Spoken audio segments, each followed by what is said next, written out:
thunderstorm warning for central Hart County in northeastern Georgia, central Greenville County in upstate South Carolina, Anderson County in upstate South Carolina, Pickens County in upstate South Carolina, southeastern Oconee County in upstate South Carolina, until 8 a.m. Eastern Standard Time.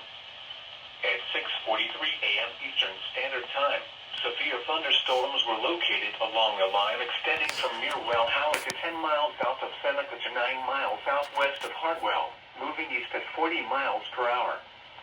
Hazard, 60 miles per hour wind gusts. Source, radar indicated. Impact, expect damage to trees and power lines. Locations impacted include Anderson, Easley, Clemson, Seneca, Hartwell, Pickens, Well